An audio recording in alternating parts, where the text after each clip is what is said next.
yang sudah lewat ya, yang sudah dilewati sebelumnya gitu.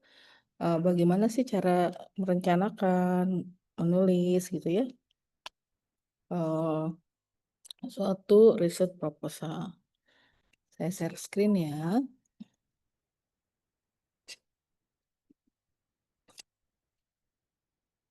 Ya, apakah sudah terlihat? Sudah, dokter. Ya, baik. Bagaimana sih kita melakukan penulisan terhadap suatu dokumen riset proposal? Ini sebetulnya suatu apa ya istilahnya perjalanan membuat suatu riset yang cukup painful ya untuk riset proposal. Karena eh, kadang-kadang kita suka apa eh, menganggap itu sangat berat gitu ya, atau malah kadang-kadang menyepelekan. Jadi sebetulnya kunci utama pertama kali kita akan meniatkan apa untuk eh, menulis suatu proposal, tanyakan dulu dalam diri Anda masing-masing. Anda tertarik nggak gitu dengan topiknya? Kalau misalnya kira-kira topiknya tidak tertarik, jangan diteruskan gitu, karena itu akan menambah beban Anda. Karena kita perjalanannya baru mulai. Kalau tidak tertarik akan sangat berat sekali gitu nanti melewatinya. Jadi pertanyaan pertama, Anda tertarik nggak dengan topiknya? Ya sampai Anda memilih judul atau eh, memiliki judul itu hanya sekedar untuk gugur kewajiban gitu. Jadi coba tanyakan dulu ya, tertarik nggak? Kalau misalnya tertarik, go ya. Kalau misalnya tidak tertarik, ya jangan no go, cari alternatif lain. Itu kalau yang belum punya judul ya. Tapi misalnya kalau udah punya judul nih, berusaha untuk mencintai gitu ya, apa sih yang ada di dalam materi ini gitu, whatever it is gitu. Ya, eh, terima konsekuensinya apabila gitu ya dalam perjalanannya ternyata cukup berat. Jadi melakukan riset itu bukan berarti, dok, dokter punya riset apa saya mau ikut. Nggak seperti itu. Melakukan riset itu adalah sesuatu yang memang kita sangat interest untuk bisa menguak sebetulnya ada masalah apa dan alternatif solusinya apa gitu. Kira-kira alternatif solusi itu bisa nggak ya gitu ditempuh dengan atau dijawab dengan suatu penelitian. Akan sangat sulit sekali kalau kita nggak punya apa-apa, nggak punya modal apa-apa gitu. Kita nggak pernah eksplorasi tentang hal itu. Keluasan dari ilmunya kita nggak tahu gitu ya. Apa yang terjadi masalah di lapangan kita juga tidak pernah gitu memperhatikan. Akan sangat sulit gitu kalau misalnya modal kita dari situ. Artinya ya harus cukup banyak eksplorasi, eh, apa mendengarkan pengalaman-pengalaman apa apa para ahli, mengikuti webinar ya tentang permasalahan apa kesehatan di Indonesia, penyakit-penyakit yang masih cukup berat ya untuk ditangani, penyakit-penyakit yang di mana angka kematiannya atau angka morbiditasnya cukup tinggi gitu ya. Jadi hal-hal seperti itu kenali gitu, kenali dengan masalah-masalah seperti itu ya. Oke. Nah, jadi gimana ya? Bagaimana eh, saya memulai melakukan suatu penelitian gitu? Pasti kan kalau misalnya kalian sebagai mahasiswa kedokteran FK Unpad didorong untuk sudah memilih judul itu kan langkah pertamanya ya, langkah pertamanya. Tapi jauh gitu ya. Sebelum itu seharusnya kalian sudah mulai melakukan apa istilahnya eksplorasi terhadap sumber-sumber informasi atau literatur terkait memang topik yang kalian minati.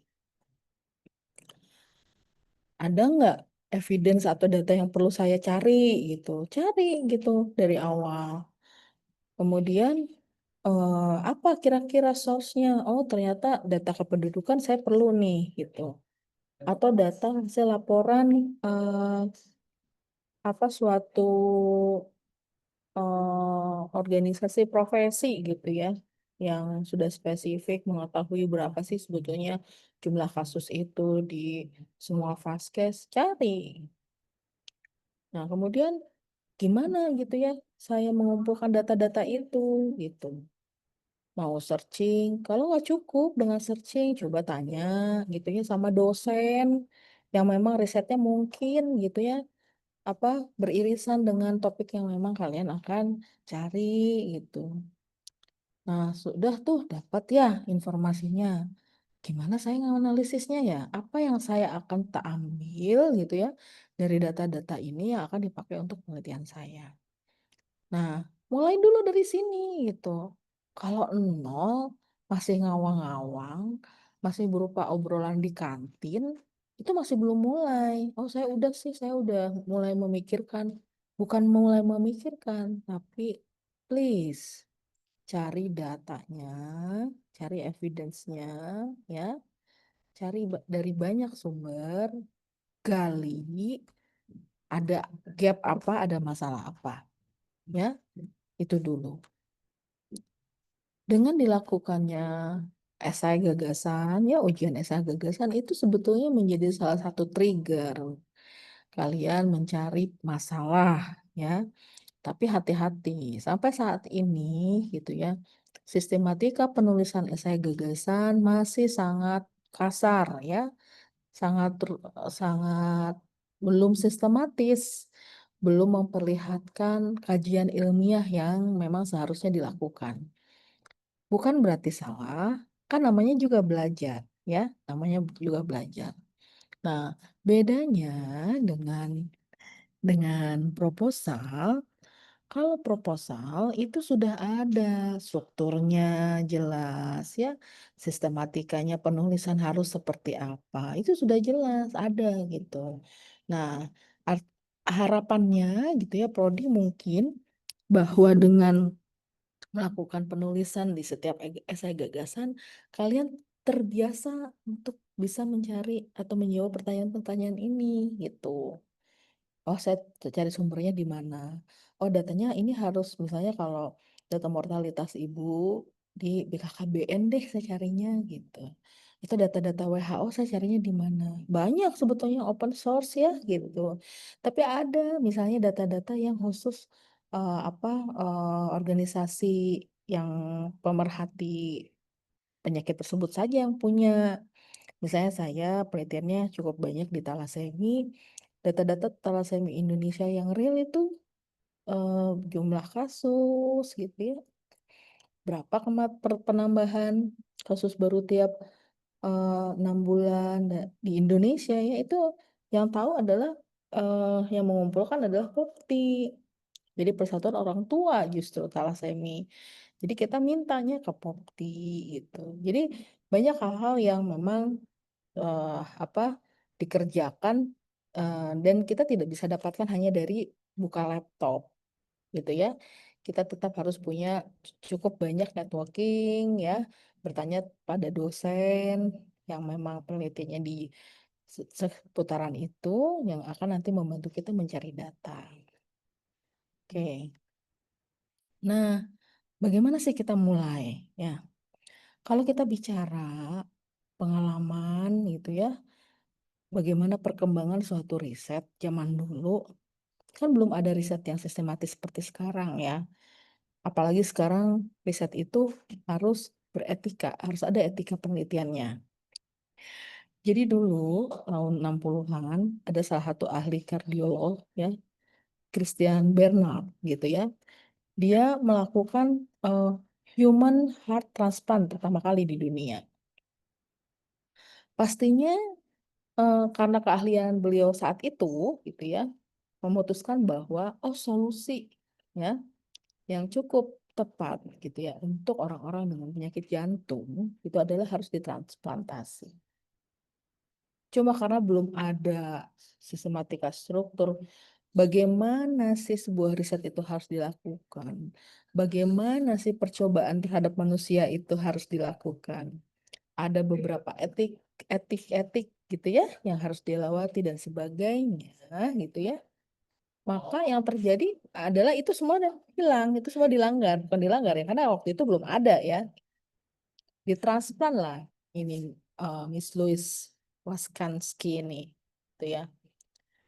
Ditransplantasi karena pasiennya mau gitu ya, dokternya merasa ini adalah solusi, ditawarkan kemudian dilakukan transplantasi. Apa yang terjadi? Berhasil, ya. Transplantasi jantungnya berhasil, tapi gitu ya, karena infeksi, maka pasien atau misalkan ini meninggal 18 hari setelah dilakukan transplantasi. Loh, kok meninggal? Berhasil, Dok, misalnya gitu. Nah, sekarang itu yang jadi pertanyaan. Apakah outcome ya nya itu berhasil transplantasinya atau pasiennya hidup? Itu adalah dua hal yang berbeda. Itu yang kalian nanti harus belajar ya pada saat melakukan proposal. Outcome-nya, expected outcome-nya mau apa? Kalau expected outcome-nya itu adalah berhasil transplantasinya, pengalaman Dokter Bernard ini berhasil ya. Tapi kalau outcome-nya, expected outcome-nya adalah hidup, ini berarti tidak berhasil. Nah, hal-hal seperti itu kita tidak dapatkan di textbook. Betul-betul fenomenanya memang terjadi, kita lihat sehari-hari yang kadang-kadang nggak pernah ada di textbook. Saat itu mungkin Christian Bernard, fokusnya adalah, "Wah, saya bisa melakukan nih transplantasi, tapi next-nya," gitu ya, survival, kualitas hidup, itu mungkin tidak menjadi bahan pemikiran, bahan perhitungan sehingga pasiennya meninggal. Dan ini yang diharapkan tidak terjadi saat ini, gitu. Bahwa artinya gitu, pada saat kita merencanakan suatu penelitian gitu ya, apalagi kalau penelitian pada manusia ya, itu kan pasti memberikan intervensi ya sama manusia, itu pasti butuh beberapa langkah sebelum masuk ke clinical trial. Harus dicobakan dulu di laboratorium ya, di animal lab gitu ya. Kalau sudah berhasil baru sekelompok kecil gitu ya, fase 1 dari RCT, fase 2, fase 3 dan seterusnya. Jadi sekarang stepnya cukup banyak, berkaca dari pengalaman di masa-masa yang lampau, salah satunya, kasus dari Bernard ini yang terkenal ya. Oke. Nah, jadi kenapa sih kita harus melakukan penelitian? Kalau kita bicara saat ini gitu ya, penelitian-penelitian di dunia kedokteran itu mendorong kita memahami lebih lebih luas lagi tentang kondisi kesehatan dan bisa meningkatkan pendekatan healthcare teknologi. Maksudnya dengan adanya penelitian kita bisa mendapatkan atau menemukan inovasi-inovasi ya yang mendukung ke arah kesehatan saat ini ya.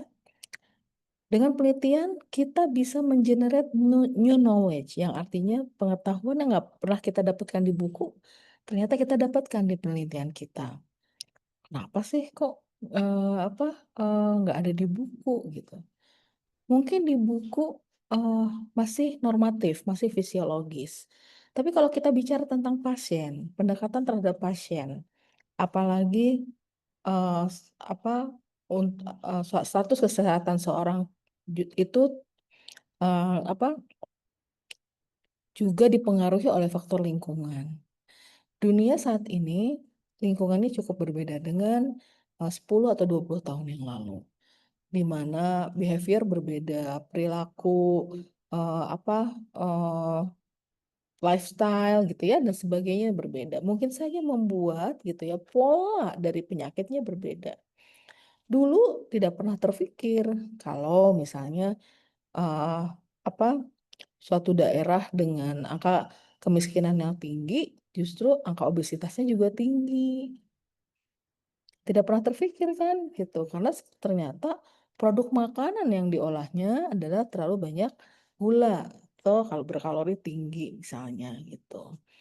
Jadi makanan yang murah-murah gitu ya, atau terjangkau gitu ya, itu kebanyakan adalah makanan yang tidak sehat.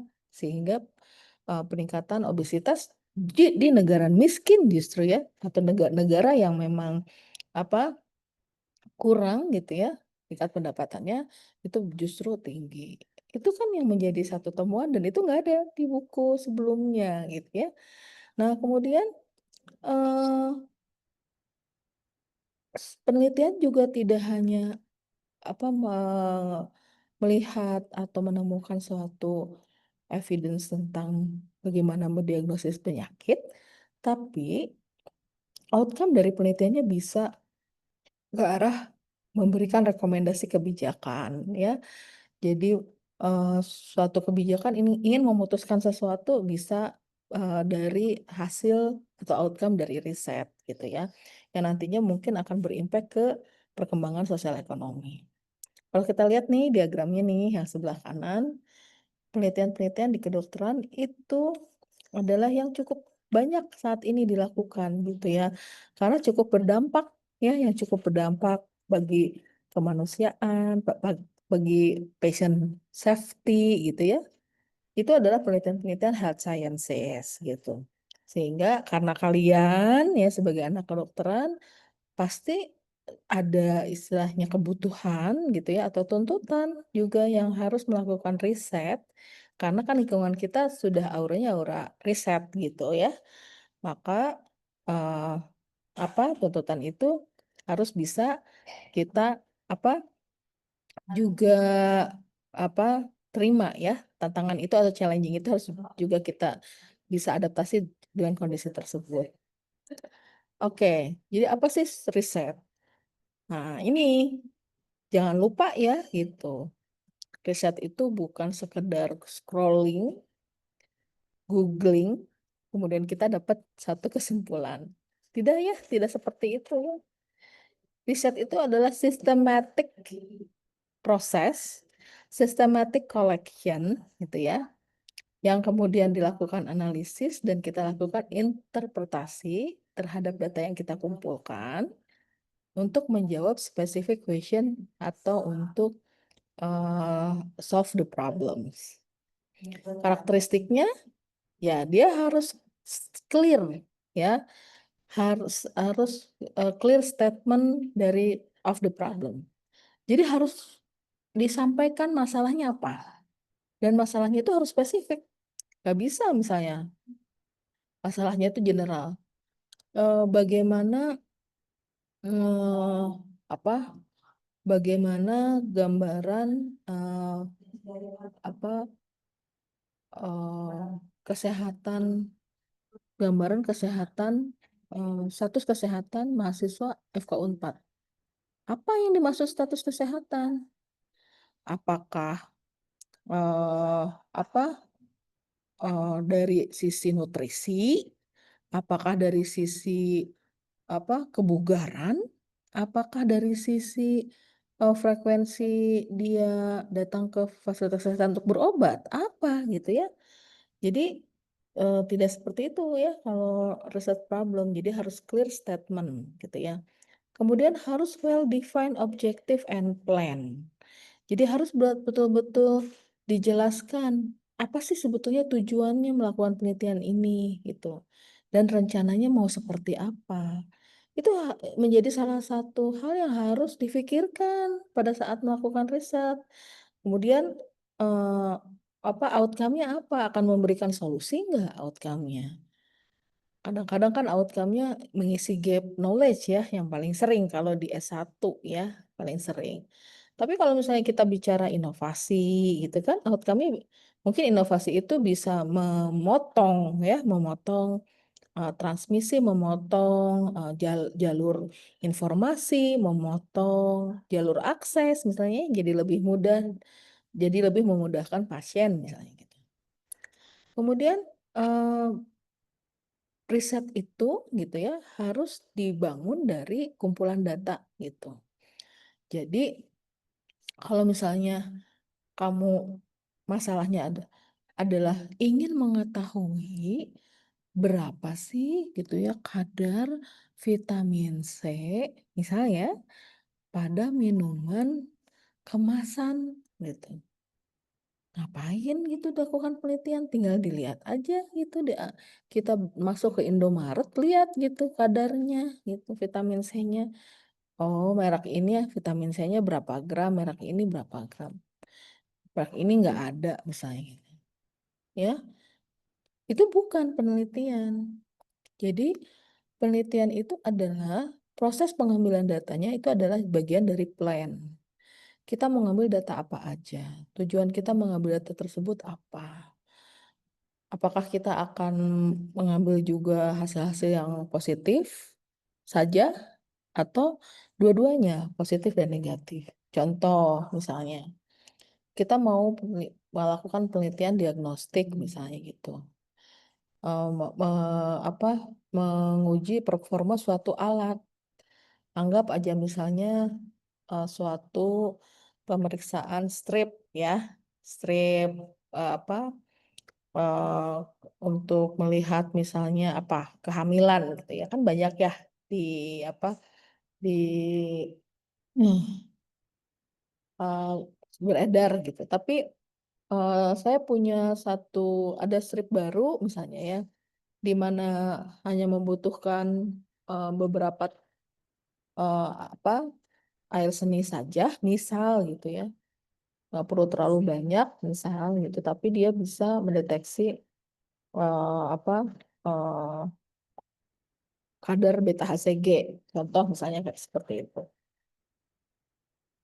kemudian kita lihat eh, yang kita ambil misalnya tidak hanya wanita yang dicurigai hamil tapi juga seluruh wanita di usia tertentu untuk menguji ya menguji apa menguji alatnya berarti kita ambil gitu ya positif dan yang negatif juga.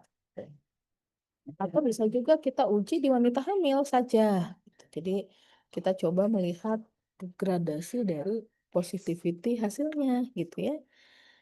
Pada wanita hamil dari range berapa sampai berapa sih dia bisa mendeteksi apa kehamilan misalnya gitu atau dari kadar beta HCG berapa sampai berapa misalnya. Kemudian kita bandingkan dengan pengukuran kadar beta HCG aslinya misalnya gitu ya dan seterusnya. Kemudian karakteristik riset yang selanjutnya adalah datanya harus dikumpulkan secara sistematik dan dianalisis ya untuk menjawab yang dianalisis sesuai dengan tujuan penelitian. Jadi kalau misalnya eh, diambilnya semau gua gitu ya, semau kita, semau Anda gitu. Pemilihannya juga secara kebetulan aja, oh kebetulan mau diambil misalnya kalau enggak ya udah gitu. Kalau seperti itu bukan riset. Ya. Jadi sekali lagi ini ada sistematik proses ya. Oke. Nah, tadi riset ya. Nah, sekarang gimana nih? Apa sih riset proposal gitu. Jadi the meaning of proposal suggests looking forward ya. What the researcher plans to do in the future. Ini jelas banget gitu. Jadi riset proposal itu apa sih yang mau dilakukan? Itu aja isinya. Di riset kamu tuh mau melakukan riset yang ngapain aja sih gitu. Nah, itu riset proposal ya. The proposal layout the problem for research describe exactly how the research will be conducted and outline precise detail the resources, factual atau instrumental ya. Jadi tidak hanya menggambarkan oh ini teorinya gitu ya. Oh, ini apa kira-kira konsep berpikirnya atau konsep mapnya gini. Tidak hanya itu isinya, tapi apa sih yang mau dicari ya? Yang spesifik tadi gitu ya. Kalau misalnya kita mau nyarinya adalah apa seberapa besar kadar beta HCG misalnya. Gimana cara ngukurnya beta HCG? Pakai alat apa? Pakai regennya apa gitu. Bagaimana cara pengambilannya? Apakah pasiennya disuruh pipis semua di satu tempat pot yang ukuran tertentu. Nah, itu harus detail, sedetail itu gitu. Harapannya kita bisa mendapatkan hasil yang objektif. Nah, sebetulnya ini itu isinya ya, secara garis besar gitu. Harus ada ini gitu. What are you going to do? Apa sih yang kamu kerjain? Ya, rasionalisasi dari penelitian. What are you going to do itu biasanya ada di bab 1 ya. What are you going to do, rasionalisasi of the research itu di bab 1. Kamu bikin latar belakang, nanti ini akan diajarin ya latar belakang ini di pertemuan berikutnya. Itu harus bisa membuat struktur yang sistematis, yang isinya gitu ya. What are you going to do and rasionalisasi of the research gitu. Kemudian objective of the risetnya apa, of the study-nya apa, metodologinya apa, expected outcome-nya apa. Ya, saya sengaja naruh ini ya, yang 2 ini sebelah kiri karena dari sekian banyak chapter yang harus dibuat di research proposal, biasanya yang paling lama itu bikin chapter 1 ya, background atau latar belakang. Karena lumayan cukup painful kita mengambil semua informasi, gimana cara informasi itu kita bisa apa istilahnya shaping gitu ya, menjadi suatu problems, di mana problems itu memang masalah inti yang memang akan kita pecahkan melalui riset. Ya, kalau kesananya mah kalau kita udah firm gitu ya, kita mau nyari apa dan rasionalisasinya jelas, kesananya mah tidak terlalu sulit ya. Oke. Sampai sini ada pertanyaan dulu nggak? Saya sih pengennya kita lebih banyak diskusi ya. Nggak ada pertanyaan atau ini semua lagi pada tidur atau gimana ya?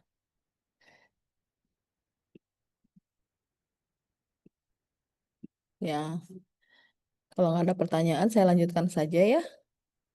Memang ini jamnya jam jam krusial ya, jam ngantuk banget. Ya, terima kasih ya Naufal atas responnya. Baik, saya lanjutkan. Nah, jadi apa sih proposal itu? Proposal itu outline dari masalah apa penelitian. Harus terdapat statement berupa signifikansi dari masalah gitu. Betul nggak sih itu masalah? Itu harus ada statement itu. Memang betul masalah ini. Tunjukkan data-datanya apa.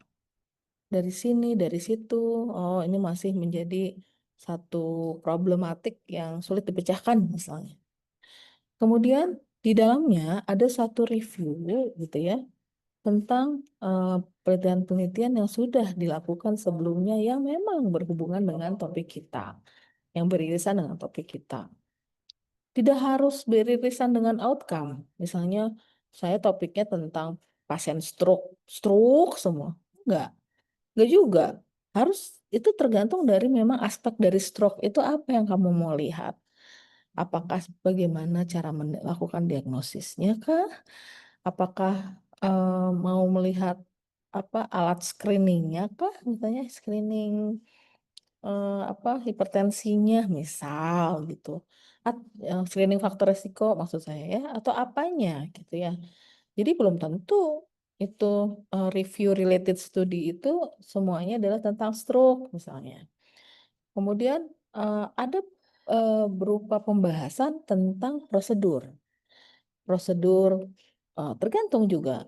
Kalau kita penelitiannya lebih ke arah melihat korelasi antara faktor resiko dengan outcome, misalnya ya prosedur untuk mengidentifikasi faktor resiko gitu. Kalau kita misalnya penelitiannya lebih ke arah menguji alat diagnostik, ya prosedur untuk menguji apa tentang alat-alat diagnostiknya. Kemudian metode untuk data collection dan analisis. Jelas ada ini ya, harus ada di bab 3. Kemudian harus juga disampaikan mengenai keterbatasan penelitian. Sebetulnya keterbatasan penelitian ini cukup kuat nanti disampaikan pada saat pembahasan etik sebetulnya. Jadi, apa? Biasanya disampaikan di situ sehingga ada beberapa ranah yang harus kita sepakati gitu ya, yang nanti berbatasan dengan etika penelitian. Jadi, dimulai dengan introduction atau background information di chapter 1, kemudian review literatur ya atau kajian pustaka di chapter 2 dan riset metodologi di chapter 3. Oke. Nah, ini kira-kira prosesnya, eee, proses detail ya yang harus dilakukan. Yang pertama ini ya, tadi saya sudah sampaikan ya di awal, kamu observation dulu broad area of interest ya. Identifikasi mana yang kamu minati gitu ya. Kemudian boleh lakukan preliminary data gathering. Dalam hal ini gitu ya, kamu nanya-nanya dulu ya sama senior mungkin yang punya penelitian yang mirip atau kamu coba searching literatur, itu yang maksudnya preliminary data gathering. Kira-kira dari literatur, eee, kedalaman topik kamu itu sudah sejauh mana gitu ya. Nah, yang ketiga baru kalian,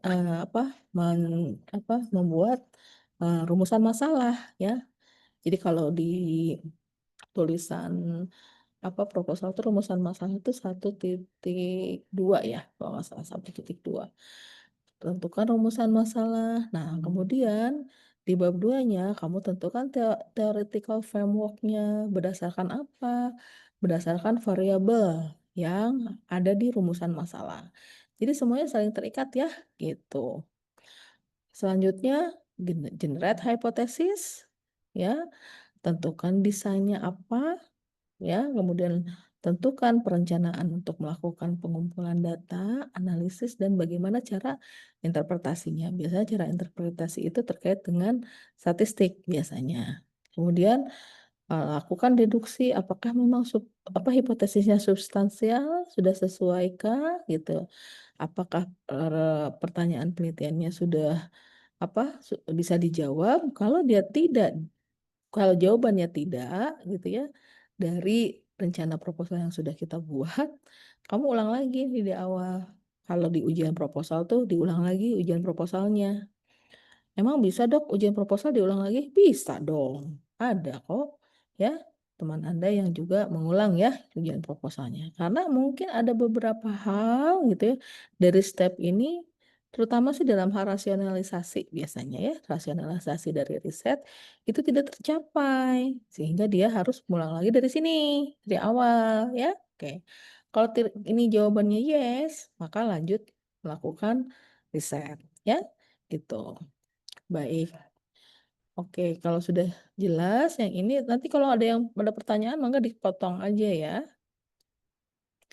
Nah, tadi kan stepnya udah disampaikan ya. Nah, yang ingin saya tekankan ini adalah poin-poin gitu ya, bagaimana sih Anda bekerja ya, sebetulnya itu. Yang pertama kalian melakukan perencanaan dulu kan, perencanaan dulu ya, pilih topiknya gitu ya. War topik udah kan, udah punya judul kan, gitu ya. Kemudian cari gitu ya, si literaturnya yang terkait topik itu teh, apa aja sih yang mau dimasukkan, silahkan bimbingan dengan pembimbing gitu ya. Nah, saya selalu menyarankan kalau kita ingin mencari studi-studi yang sudah pernah melakukan di topik yang sama ya, interest yang sama, kalau bisa, eee anda eksplorasinya ke studi-studi yang di luar ya, yang di populasi yang di luar Indonesia lah gitu, jangan yang di Indonesia. Kenapa seperti itu? Karena ka eee, studi studi yang di luar itu, eee, cara menyampaikan atau hasilnya, metode yang digunakan itu biasanya lebih lengkap dan kita bisa belajar gitu dari situ. Bukan berarti saya merasa yang publikasi di Indonesia nggak kurang baik, nggak juga ya. Tapi kalau kita bicara tentang kualitas dari publisher, apa, kualitas dari author gitu ya, rasanya boleh dong gitu ya, kita juga sama-sama belajar dari peneliti-peneliti di luar negeri yang memang sudah punya pengalaman lebih baik ya, fasilitas yang cukup baik gitu ya di sana untuk melakukan penelitian yang sesuai gitu. Setelah itu development riset proposal. Nah, untuk planning tolong lebih banyak gitu ya berkoordinasi atau berkomunikasi dengan pembimbing gitu.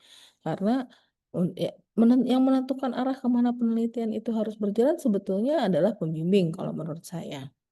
Karena kan pembimbing yang punya judul, dia yang sudah bisa misalnya memiliki bayangan atau memperkirakan kira-kira, visibilitas si penelitian ini seperti apa gitu. Jadi tolong bicarakan itu ya dengan pembimbing. Kemudian pada saat implementasi studi, nah ini juga, saya pisahkan nih, tapi harus jadi bagian perencanaan ya. Data collection-nya seperti apa, data processing-nya seperti apa ya, interpretasinya seperti apa. Final report writing-nya nanti kalau misalnya sudah di sudah dibicarakan di awal, lebih bagus ya. Misalnya, oh mau masuk jurnal ini, kan ada template penulisannya juga kan, menjadi suatu hal yang harus didiskusikan ya gitu dengan pembimbing. Oke, jadi lumayan cukup banyak kenapa saya di awal bilang kalau bikin riset proposal tuh memang cukup painful ya kalau menurut saya. Karena di situ kita bergerak bersama-sama gitu ya dengan pembimbing, kemana sih sebetulnya gitu ya arah riset yang harus kita kerjakan. Oke, saya akan, satu-satu bahas ya. Yang pertama adalah prioritas atau selecting riset topik ya. Karena kalian sudah punya risetnya atau topiknya, eee, ini bisa sebagai bagian dari istilahnya meyakinkan kembali gitu ya, menguatkan kembali niat gitu, bahwa si riset ini mau diapain sih. Riset topik itu harus ada 2 sebetulnya. Ada 2 ya, dan 2 hal ini saya yakin ini sudah di-screening oleh yang punya judul atau oleh pembimbing kalian saat ini. Tapi kalau misalnya kalian nanti, di S2 gitu ya, ambil S2 atau S3 kadang-kadang, selecting riset topik ini harus kita gitu ya yang menentukan. Yang satu harus relevan ya, memang masalahnya ada gitu ya. Nah, tinggal pertanyaan berikutnya adalah mau seberapa dalam atau seberapa luas? Itu yang dimaksud arah penelitian yang tadi saya katakan. Mau seberapa luas sih? Mau seberapa dalam sih? Gitu. Enggak, itu diobrolin dengan pembimbing. Kemudian mau siapa yang akan kita eh, da, apa impact-nya mau ke siapa? Dampaknya atau outcome-nya mau ke siapa? Affected-nya siapa? Apakah hanya untuk sivitas akademik saja, ya, FK Unpad, atau kita mau lebih wide ke teman-teman di dinas kesehatan, misalnya ya, kan itu kan partner kita ya, yang nantinya juga menjadi teman kerja kalian kalau kalian sudah jadi dokter. Atau misalnya masyarakat pemerhati, kesehatan, contoh misalnya ibu-ibu atau teman-teman, senior kita yang aktif di Posyandu, di Posbindu, sana siapa yang akan kita, istilahnya, eee, outcome ini akan mau sampai mana. Kemudian how severe the problem, seberapa berat sih gitu masalah ini harus diangkat sehingga kita, jadikan ini suatu riset. Apakah harus segera gitu punya datanya? Kadang-kadang ya kalau judul-judul yang dari, rumah sakit gitu ya, dari RSAS ada istilahnya kebutuhan gitu ya dari pembimbingnya atau yang dari pemilik judul, bahwa data ini harus bisa di-publish sebagai salah satu data dasar gitu ya, pola, penyakit di RSAS gitu. Kemudian avoid the duplication ya. Jadi sebelum nyari-nyari kira-kira riset topiknya apa, jangan sampai mirip ya, kita melakukan penelitian yang sama, sama-sama gitu ya, topik yang sama, segalanya sama. Ya, populasinya sama, metodenya sama, populasinya sama, ingat ya, populasinya sama ya, populasinya sama, sama-sama anak FK Unpad misalnya, metodenya sama, research of interest-nya sama. Nah, ini hati-hati gitu ya. Jika ternyata ada yang similar di area tersebut, bahkan setelah didiskusikan nggak bisa lagi jadi dua penelitian yang berbeda, misalnya, kan bisa saja ya populasinya sama tapi outcome-nya beda, bisa saja ya itu bisa jadi satu riset ya. Kalau ada seperti ini, stop ya sampai di sini dan pilih topik yang lain ya. Oke. Oke, karena ini tidak menjadi concern, di kita mungkin saya bisa skip saja. Ya, kemudian, review di literatur. Nah, ini ya, review di literatur itu bukan systematic literature review ya, bukan ya? Ya, ini adalah apa, kekuatan kalian untuk bagaimana sih kita membuat eee, suatu tulisan dalam bab 2 atau bagaimana sih kita bisa mengekstraksi masalah untuk dijadikan tulisan di bab 1. Itu fungsinya dari review literatur. Jadi apa sih sebetulnya yang harus saya baca gitu ya di jurnal ya, yang nanti akan saya masukkan informasi itu ke proposal saya, gitu. Jadi informasi mana sih sebetulnya yang harus dimasukkan? Nah, review literatur ini ada tujuannya gitu, untuk melihat, orang-orang udah bikin penelitian apa dan kalau bisa tidak sama dengan kita ya. Kalau bisa kita punya outcome yang berbeda. Kalaupun misalnya outcome-nya sama, minimal pengukurannya berbeda. Kalau pengukurannya aja masih sama, populasinya bisa aja berbeda, ya. Di sana rasnya ras Eropa gitu ya, kita kan Asia. Nah, tapi ternyata penelitiannya adalah di Cina, di kita juga banyak ras Chinese ya. Ya, perlu pendalaman lebih lanjut. Apakah ras memang berpengaruh? Kalau berpengaruh mungkin saja kita bisa melakukan penelitian yang sama ya pada populasi yang sedikit berbeda. Tapi kalau misalnya ternyata tidak pengaruh ya hati-hati ya dengan duplikasi. Nah, dengan literatur review ya kita bisa membantu kita untuk lebih shaping gitu ya, apa, merumuskan suatu masalah gitu. Jadi, riset problemnya itu bisa jadi lebih spesifik. Kemudian membantu kita juga kira-kira metode penelitian atau metode pengukuran yang biasa dilakukan selama ini tuh apa sih gitu ya. Itu kita bisa dapatkan dari review literatur. Kemudian kita dengan melakukan pencarian literatur atau review literatur, kita bisa melihat kira-kira ada nggak apa istilahnya pro kontra gitu ya.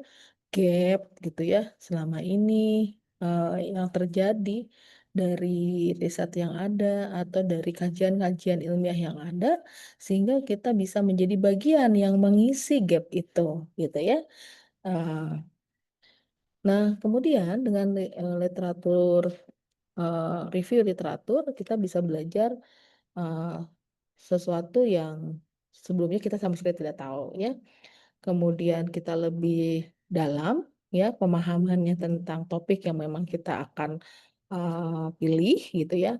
Kemudian kita meyakinkan ya mengkonfirmasi bahwa topik kita tuh nggak salah pilih gitu dengan apa, review literatur. Kemudian kita bisa mencari, apa informasi kenapa sih kira-kira si eee temuan atau gap itu bisa terjadi. Jadi kalian bisa apa, mendapatkan, knowledge ya tentang patofisiologi mungkin ya atau patomekanisme selama ini yang terjadi itu seperti apa, dan kenapa patomekanisme itu tidak memberikan gitu ya outcome yang sama gitu ya kalau di penelitian kita atau bukan di penelitian kita, di masyarakat saat ini misalnya.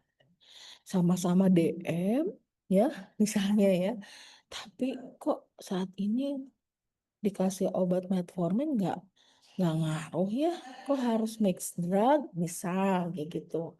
Oh harus double ya, oh mungkin ada pola yang berbeda ya, lifestyle berbeda gitu ya, kemudian kepatuhan juga berbeda gitu. Jadi itu yang mungkin harus dipikirkan ya. Oke. Oke. Selanjutnya, nah ini development of research proposal, isinya apa aja sih gitu ya? Isinya title, ya, background, Riset objektif ini di chapter 1. Kemudian review of literature yang tadi itu conceptual framework research hypothesis itu di chapter 2. Kemudian metodologi, work plan itu di chapter 3 dan terakhir references. Ini akan kita bahas ya satu-satu. Ya, pertama title, good title should be short, accurate, dan concise. Kalau di formatnya FK4 itu kalau nggak salah 12 kata ya maksimal. 12 kata. Kemudian harus menjadi central of objective ya. Harus jelas ya bagi pembaca sih. Jadi jangan yang rumit gitu judul teh, harus jelas, pembaca itu harus memahami judul Anda gitu ya. Kemudian harus ada, kalau bisa harus tercantum ya spesifik populasinya siapa gitu ya. Kemudian penelitiannya dilakukan kapan gitu. Itu kalau bisa harus tercantum. Ini contoh ya. Ini contoh judul. Karakteristik pasien dengan cedera tangan di IGD Instansi Gawat Darurat RSUP Dr. Hasan Sadikin tahun 2021 sampai 2024. Misal gitu ya. Atau judul lain, hubungan antara kepatuhan berobat pasien retinopati diabetika. Bangga dok. Dan derajat keparahan di PMN Rumah Sakit Mata Cicendo tahun 2019 sampai 2022. Atau korelasi antara skor SOFA, ya ini untuk melihat derajat dari penyakit dan lama rawat pasien sepsis di ICU RSUP Dr. Hasan Sadikin tahun 2023 sampai 2024. Jadi harus tercantum di mana, jelas ya populasinya siapa, kemudian kapan gitu ya. Kapan sih data ini diambil dalam range. Oke, kita lanjutkan ya. Nah, kemudian selanjutnya adalah background. Ini bab 1 ya. Apa sih gitu yang harus diisi dalam background? Background ini ya isinya adalah suatu narasi yang harus meyakinkan pembaca tentang relevansi dari penelitian yang Anda akan lakukan gitu. Jadi harus melihat aspek-aspek kenapa sih masalah ini diangkat. Kenapa sih masalah ini penting gitu. Apa sih bedanya gitu masalah yang kamu angkat dengan penelitian yang sebelumnya sudah dilakukan. Itu harus tercantum di situ. Bahkan kalau bisa misalnya, oh karena kalau di saya bedanya adalah cara pengukurannya misalnya. Ya sebutkan kenapa sih pengukuran itu Anda pilih, kenapa lebih handal daripada penelitian sebelumnya dan seterusnya. Nah, harus mengilustrasikan kenapa sih problem ini harus diangkat. Ya, harus selektif, nggak semuanya masalah itu dimasukkan dalam background, ya. Intinya bahwa Anda harus melakukan justifikasi terhadap penelitian Anda. Nggak harus mencantumkan semua yang ada di literatur, enggak ya. Kadang-kadang background itu adalah tulisan Anda sendiri atau hasil pemikiran Anda sendiri gitu. Dari melakukan paraphrasing informasi yang ada di apa? Yang ada di literatur ya gitu. Biasanya bahasanya harus bahasa Anda gitu. Karena kalau misalnya apa kita akan melakukan pemeriksaan checking plagiarisme di Turnitin gitu ya. Biasanya background ini sebaiknya apa minimal ya plagiarismenya. Biasanya kalau di Turnitin itu yang paling banyak itu di bab 2 biasanya ya. Oke. Nah, ini cara bagaimana membuat background. Dari topik, kamu harus breakdown. Apa sih gitu ilmunya, working knowledge ya, dari topik yang kita pilih. Anda harus narrowing ya, secara spesifik. eh, apa yang narrowing ini berdasarkan preliminary research atau hasil kamu melakukan review literatur atau hasil kamu nanya gitu ya misalnya sama pembimbing atau sama expert gitu boleh ya lihat working knowledge-nya kemudian lihat literaturnya kemudian dari literatur itu kamu citasi Nah, kemudian ada working question. Working question itu adalah kira-kira gap apa sih yang mau akan kita angkat? Apakah masalahnya bagaimana melakukan deteksi, ya, misal, atau masalahnya adalah faktor resikonya, gitu ya.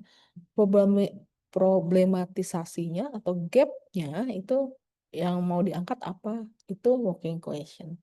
Yang terakhir itu justru riset questionnya ya. Jadi setelah kita evaluasi dari masalah-masalah yang ada gitu ya, apa sih sebetulnya riset questionnya? Nanti akan dipelajari gitu ya bagaimana caranya membuat suatu bab satu gitu ya, eh, dengan sistematis dan efektif itu di pertemuan yang lain ya. Sementara yang disampaikan saat ini kerangka berpikirnya kira-kira seperti ini. Nah, selanjutnya adalah membuat objektif tujuan dari penelitian. Ini setelah kita memiliki riset question akan sangat mudah sih sebetulnya kita membuat satu objektif. Jadi objektif ini akan membantu kita sebagai peneliti atau sebagai penulis gitu ya fokus gitu. Kira-kira studi yang akan dilakukan seperti apa gitu ya. Jadi harus merupakan satu rangkaian dari riset question, objective of the study ini. Diformulasikan gitu ya, yang bisa menggambarkan seperti apa sih metodologinya, seperti apa sih data collectionnya, analisisnya, interpretasi, dan utilisasi dari data. Ada pendekatan riset objektif itu general objektif dan spesifik objektif. Boleh seperti itu.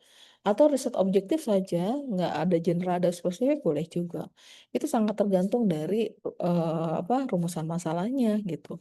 Kalau rumusan masalahnya cukup banyak dan itu di breakdown dari rumusan masalah yang cukup dengan tema yang masih besar atau general, itu boleh ada general objektif, ada spesifik objektif. Tapi kalau misalnya rumusan masalahnya cuma satu, boleh nggak rumusan masalahnya cuma satu dok? Boleh aja ya. Itu nggak usah pakai general dan spesifik objektif ya. Oke, baik.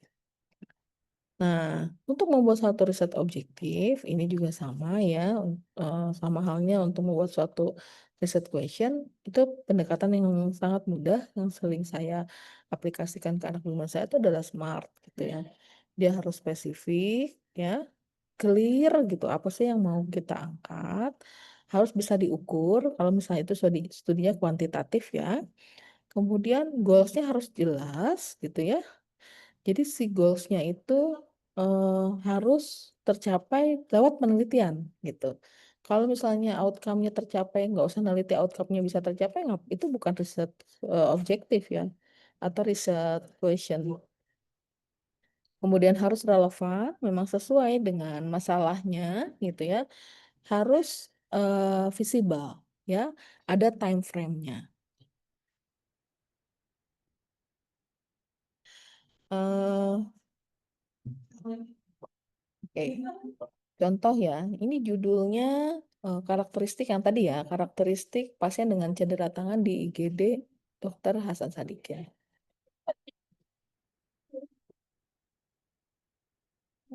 Ya, ya, ya mangga, oke. Oke. Riset objektifnya mengidentifikasi karakteristik demografis pasien yang mengalami cedera tangan yang datang ke IGD berdasarkan usia, jenis kelamin, dan pekerjaan di Dr. Hasan Sadikin dan seterusnya. Kemudian riset objektif yang kedua, mengetahui pola penanganan medis yang diberikan, gitu ya, berdasarkan penggunaan prosedur medis, perawatan awal, dan waktu perawatan. Jadi kalau misalnya kita lihat di sini, riset objektif itu harus sangat lebih spesifik daripada title, daripada judulnya. Jadi tolong hindari ya, judul dan riset objektif itu sama. Kalau sama artinya judul Anda kurang kurang apa kurang jelas gitu ya, maksudnya ini objektifnya gini kok judulnya sama gitu, atau jangan-jangan penelitian Anda yang dilakukan kurang deep, kurang dalam gitu ya, sehingga eh, susah gitu ini mencari kira-kira apa sih, mau melakukan riset apa sih gitu ya. Oke, contoh berikutnya, hubungan antara kepatuhan berobat pasien retinopati diabetika dan derajat keparahan. Riset objektifnya menganalisis hubungan ya antara kepatuhan dan derajat keparahan berdasarkan dukungan keluarga serta akses ke Vaskes. Atau riset objektif yang kedua, menganalisis hubungan antara kepatuhan dan derajat keparahan berdasarkan misalnya tingkat kontrol glikemik gitu ya.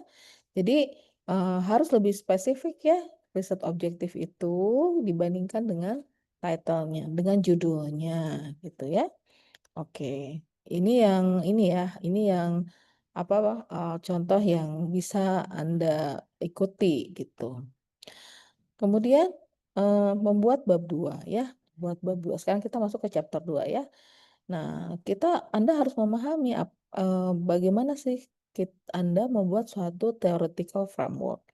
Kan kita punya informasi dari textbook ya, dari jurnal, artikel, penelitian orang lain, gitu, terus kita kumpulkan gitu ya. Terus kita burn out gitu. Enggak kayak gitu ya. Jadi kita apa ya istilahnya? Memanfaatkan gitu ya sumber-sumber tadi untuk bisa mengkonstruksikan gitu bahwa masalah yang kita angkat itu masuk akal gitu ya, bisa dijelaskan gitu ya. Kenapa sih masalahnya itu bisa muncul? Kita bisa prediksi kira-kira nanti outcome-nya apa aja nih nanti yang keluar gitu ya. Kita paham gitu ya, understand the phenomena, hubungannya seperti apa, eventnya bagaimana, ada nggak pengaruh dari behavior, itu semua harus dikumpulkan. Itu theoretical framework. Jadi kita harus memiliki atau mempunyai dasar gitu ya, kenapa sih penelitian ini dilakukan, kenapa sih masalah ini dilakukan berdasarkan teori gitu. Di mana si teori ini menjadi salah satu bagian dari ide yang kita tawarkan menjadi satu penelitian. Itu mungkin ya. Nah, kemudian apa bedanya theoretical dan conceptual framework? Kalau theoretical framework, feeding knowledge, teori, ya, dia menginterpretasikan fenomena yang ada yang sudah terbukti secara sudah disepakati oleh kita semua dan para ahli dalam satu textbook misalnya gitu ya. Itu teori ya. Kalau conceptual framework adalah establish interrelationship between research variable and knowledge gitu. Jadi conceptual framework itu dia gimana caranya sih kita melakukan rasionalisasi bahwa masalah ini. Sebentar ya, sebentar.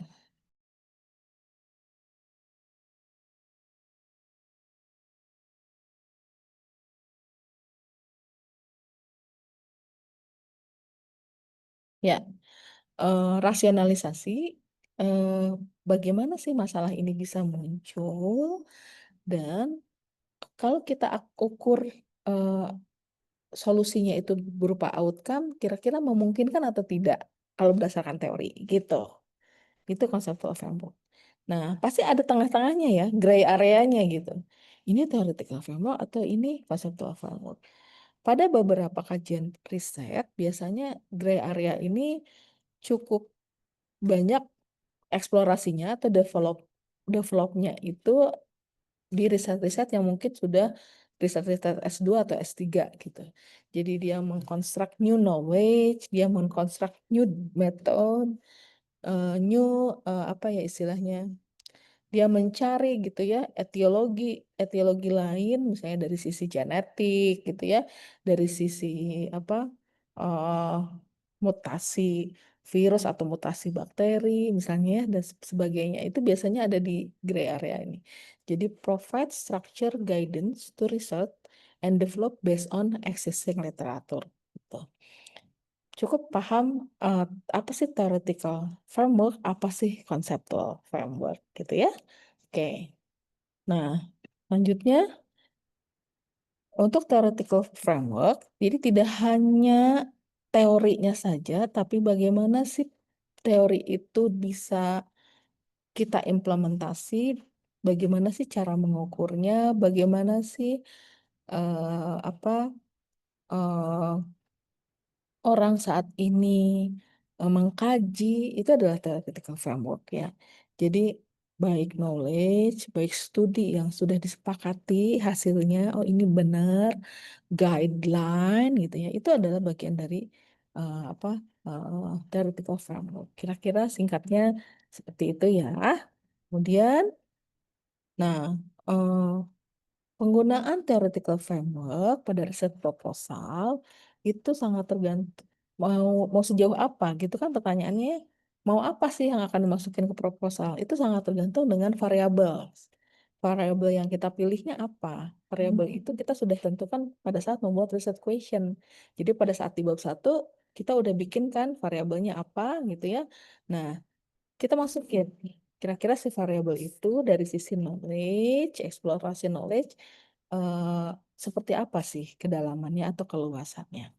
Kemudian si variabel ini berhubungan satu sama lain enggak gitu ya. Ada nggak konseptual model? Jelaskan gitu ya relationship-nya yang ada, yang sudah disepakati. Kemudian bagaimana caranya gitu ya bahwa possibility si event yang akan kita cari ini muncul gitu. Itu boleh dimasukkan ke theoretical framework gitu ya. Jadi tidak hanya relationship of variable ya, juga relationship atau direction dari ilmu ini nanti akan kita angkat mau kemana gitu. Apakah kita nantinya ujungnya akan sampai penyakit saja atau ujungnya sampai komplikasi atau ujungnya sampai kematian misalnya gitu ya itu eh, apa betul-betul dikembalikan lagi apa sih variabel penelitiannya dan apa sih sebetulnya objective of the study-nya. Eh, Sebetulnya mana sih teori teori mana sih yang akan kita ambil. Tentunya harus yang relevan ya, teori teori seperti apa sih yang relevan, balik lagi gitu, riset problemnya apa, sumber dari masalah itu muncul tuh apa, balik lagi ke situ. Kemudian kita juga harus tentukan possible solution dari problemnya itu apa gitu.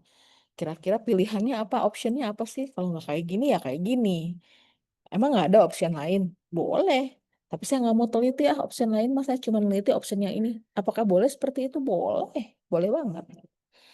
Kemudian balik lagi apa sih relevan variabelnya? Kemudian relationship antara variabel satu dengan variabel lainnya juga eh, dieksplorasi lebih dalam gitu ya.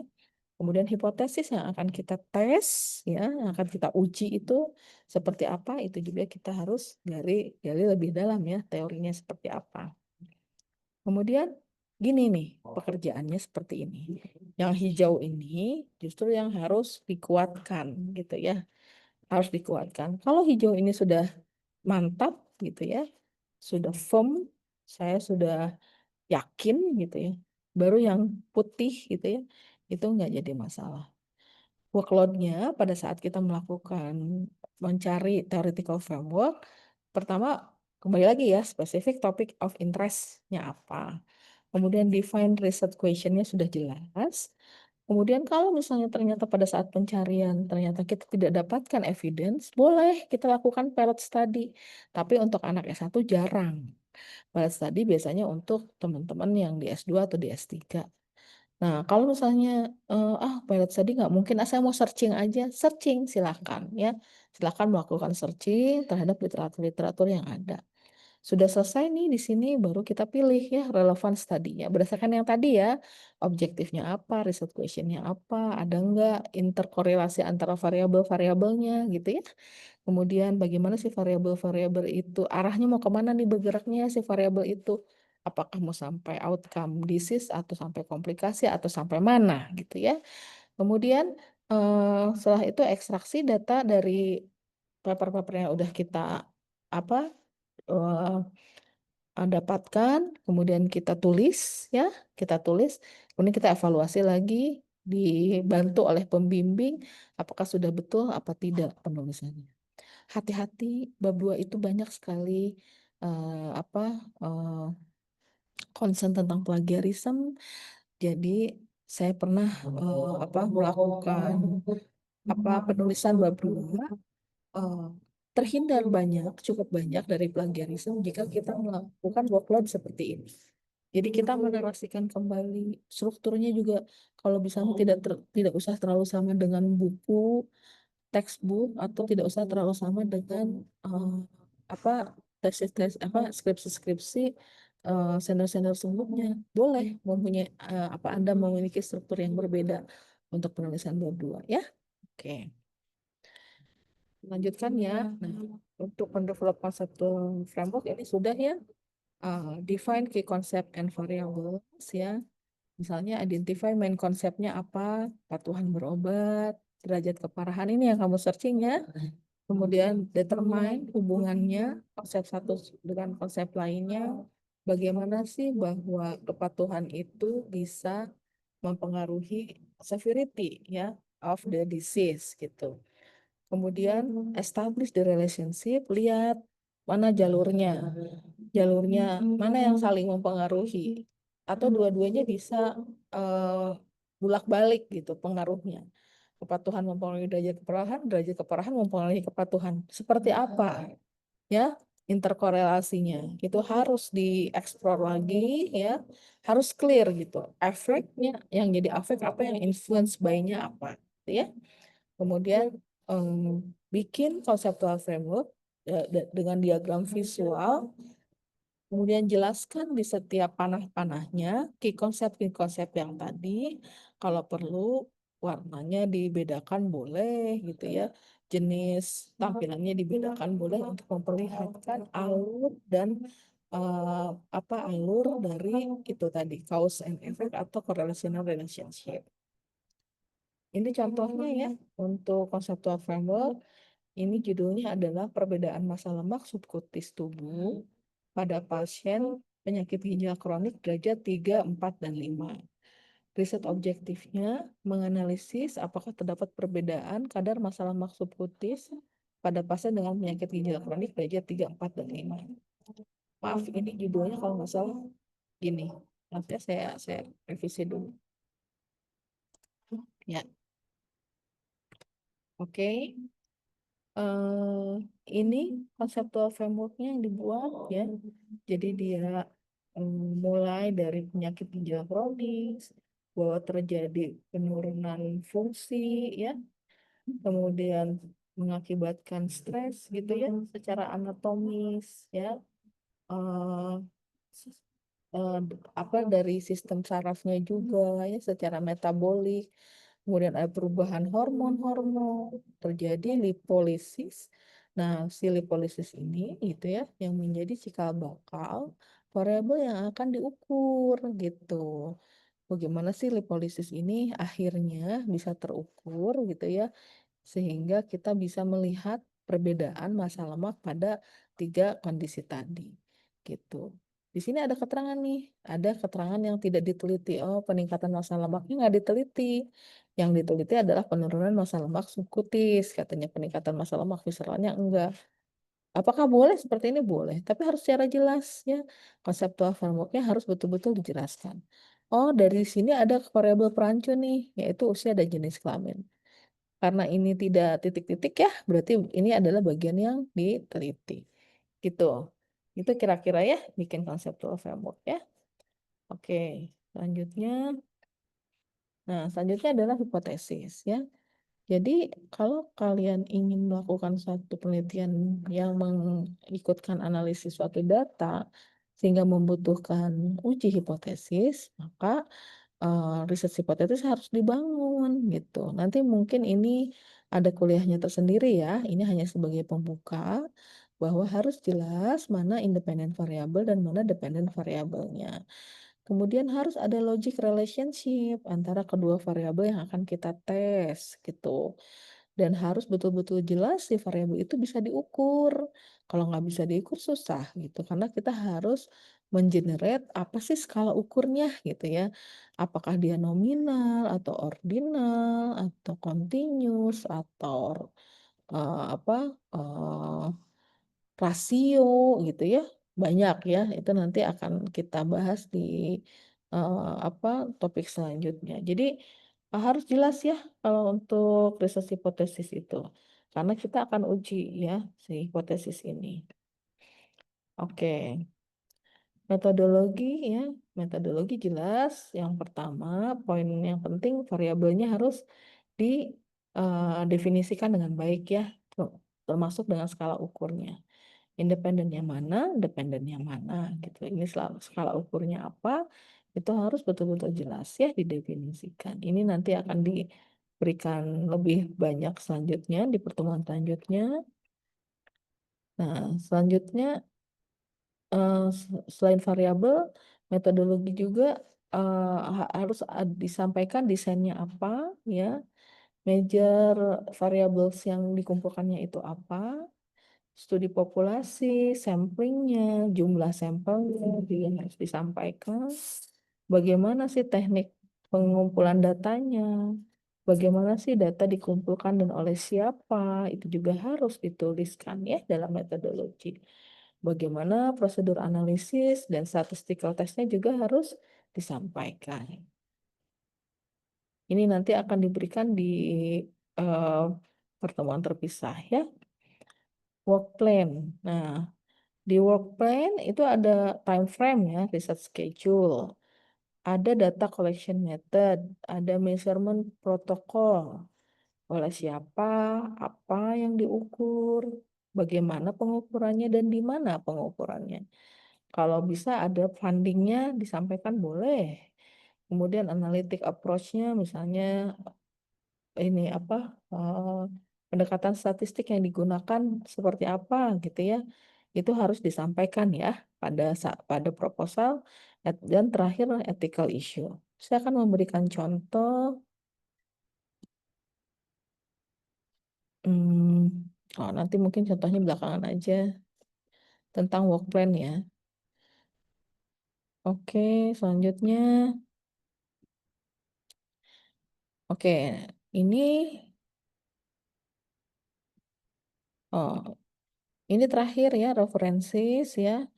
Untuk untuk Unpad itu menggunakan Vancouver System. Jadi ada numeric system ya pada narasinya ya pada kontennya gitu. Kemudian si eh, numeriknya itu dikorelasikan di referensinya berupa number yang berurutan gitu ya. Contoh misalnya ini. Kebijakan screening premarital dan seterusnya menjadi tersamarkan ini dari nomor 23. Nah, nomor 23 ini siapa? Ini ada di referensinya ya. Dituliskan menggunakan Vancouver formatnya. Riset di Indonesia melaporkan pemahaman tentang screening kanker payudara sangat baik, namun penerimaan screening masih dipengaruhi oleh keterbatasan akses ke fasilitas kesehatan. Ini nomor 24 ini referensinya gitu dan seterusnya. Jadi harus sesuai ya. Kita tulis apa di sini kan disitasi gitu ya pakai superscript gitu. Nanti di sini kita tulis referensinya siapa gitu. Ya cukup lumayan pekerjaannya ya di sini betul-betul harus satu-satu. Tapi kalau pakai apa aplikasi reference manager seperti Mendeley atau EndNote gitu ya. Ini sangat apa dimudahkan ya pekerjaan ini. Ini mungkin slide saya terakhir ya. Jadi tantangan untuk membuat suatu riset proposal itu yang pertama adalah ini ya, gimana caranya kita narrowing down the topic gitu ya. Caranya kan sudah saya sampaikan ya, tapi tetap saja kemampuan ini kalian harus belajar gitu. Nanti diskusikan dengan pembimbing gitu ya, karena pembimbing bisa membantu kalian ya, merupakan mata yang lain gitu ya untuk bisa mengoreksi tulisan kalian. Kemudian lakukan literatur review yang baik, pencarian literatur yang baik, kalau bisa sistematis ya. Kemudian definisikan metodologi dengan jelas. Kemudian jelaskan signifikansinya, justifikasinya apa gitu ya. Kenapa sih harus penelitian ini dilakukan? Jelaskan juga keterbatasan-keterbatasannya gitu ya, secara etik seperti apa. Kemudian kalau misalnya ternyata novel, kamu searching, ternyata penelitian kamu tuh nggak ada di mana-mana, belum pernah orang melakukan. balancing ya, novelty dan visibility. Jangan sampai kamu out of the box. Novelty-nya tuh kira-kira yang kita tuh nggak visible. Kemungkinan si penelitian ini masih ada di awang-awang 10 tahun ke depan. Jangan gitu ya. Kalau untuk riset harus ada terasa dampaknya. Immediately lebih bagus, tapi dampaknya di eh, 1 tahun, 2 tahun ke depan, atau bahkan 5 tahun ke depan akan terasa dampaknya itu sangat bagus ya. Handling feedback ya, handling feedback ini akan terjadi pada saat kalian mendapatkan feedback dari supervisor atau pada saat kalian mendapatkan feedback pada saat ujian proposal. Itu barangkali apa hal-hal yang bisa sampaikan di hari ini. Apakah ada pertanyaan? Hmm. Bentar. Apa absen? Punya Pak SPD itu? Itu tuh, mau diambil. Ada pertanyaan nggak? Bentar Bu, masih ada tas saya di dalam. Ya. Apakah ada pertanyaan kah? Gak ada nih, yakin? Oh, ada Alveron. Oh, Alveron mah udah selesai kan? Boleh Alveron, Baik, silakan. baik, punten dokter. Izin bertanya dokter, seandainya kita melakukan suatu penelitian dengan judul misal contohnya faktor resiko terjadinya tuberkulosis pada pasien diabetes di Rumah Sakit Hasan Sadikin di Bandung dokter. Dan di proposal presentasi kita sudah mempersiapkan misal ada 10 variabel yang akan berpotensi sebagai faktor resiko dokter. Bilang saja misalnya contohnya konsumsi steroid, lalu misal HIV, misal gula darah tidak terkontrol gitu. Nah, dalam menulis tujuan penelitian, apakah kita misal perlu menulis ke 10-10-nya, misal mengetahui pengaruh HIV terhadap resiko tuberkulosis pada pasien diabetes, lalu mengetahui pengaruh konsumsi kortikosteroid pada kejadian tuberkulosis pada pasien diabetes di RSAS Bandung, atau bolehkah kita hanya buat satu baris berupa mengetahui faktor resiko tuberkulosis pada pasien diabetes di RSAS Bandung? Mungkin sekian pertanyaan dari saya, apakah dari kedua objek tersebut apakah yang lebih baik dokter? Terima kasih banyak sebelumnya. Ya, makasih Alveron. Jadi tata cara menulisnya Alveron ya. Oke, saran saya yang pertama dikembalikan lagi tujuan penelitiannya eh, apakah memang betul mencari keseluruhan faktor resiko. Kalau apa studi kuantitatif ya Alveron ya. Kalau studi kuantitatif penulisannya itu harus di breakdown satu-satu tuh Alveron. A, faktor resiko A, eh, apa menyebabkan DM, faktor resiko B berhubungan dengan DM, faktor resiko B berhubungan dengan DM gitu ya pada pasien TB. Itu harus satu-satu tuh. Kalau studi kuantitatif kenapa? Karena tiap rumusan masalah itu kan harus diuji hipotesis, ya kan? Karena kan analisis, mencari hubungan, mencari hubungan sebab akibat, mencari efek gitu kan, ya kan satu-satu. Terus apakah boleh dok disatukan? Boleh kok, boleh. Asal ya, Veron, di semua faktor resiko tadi, di penelitian sebelumnya sudah pernah terbukti, Veron. Jelas ya? Jadi si variabel-variabel tadi, misalnya ada 10 variabel, sudah pernah terbukti di penelitian sebelumnya dan cukup kuat. Cukup kuat itu artinya penelitiannya sudah banyak gitu ya. Kemudian apa polanya similar gitu ya, bahwa memang pengaruhnya kuat dan sebagainya, itu boleh.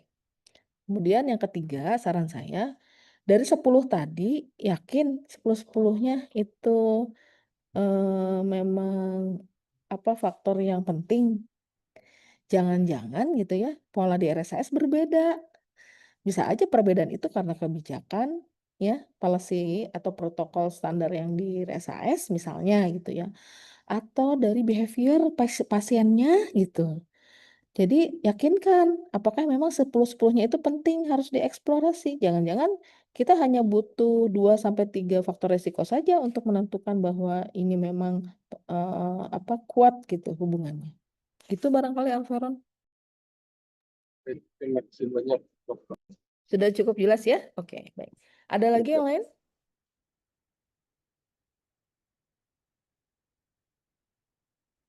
Oke, kalau nggak ada, eh, saya, Anastasia, boleh, Anastasia. Punten dok, izin bertanya dok terkait timeline penelitian. Kalau misalnya di proposal itu kita menulis misalnya ingin mengerjakan penelitian tanggal sekian, tapi pas lagi prosesnya itu kita terlewat dari tanggal tersebut. Nah, kalau seperti itu kira-kira di laporan akhirnya kita harus bagaimana ya dok? Oke, nah kalau di FK Unpad laporan akhirnya itu dalam bentuk paper, jadi itu nggak ditampilkan, Anastasia. Oh, oke baik dok. Ya, Tapi kita kalau nggak. dalam proses presentasinya sendiri, apakah kita harus bilang kalau ada keterlambatan menjadi tanggal Iya segini? dong, iya dong. Kalau di Baik dok. presentasi itu ya presentasi sidang sidang akhir ya, ya itu sih Iya dok. disampaikan. Ya, kalau di laporan mah nggak ada ya itu, karena laporannya sudah Ah, dalam bentuk artikel. oke baik dok. Oke. Eh, Sama mau bertanya juga dok, kalau misalnya penelitiannya itu kualitatif, itu kalau tidak ada hipotesis tidak masalah kan ya dok? Penelitian kualitatif tidak perlu hipotesis, Anastasia. Pendekatannya kan kualitatif. Itu eksplorasinya ke ground theory kan, jadi nggak usah. Oke baik dok. Terima kasih dok untuk jawabannya. Ya, sama-sama. Ada lagi yang lain?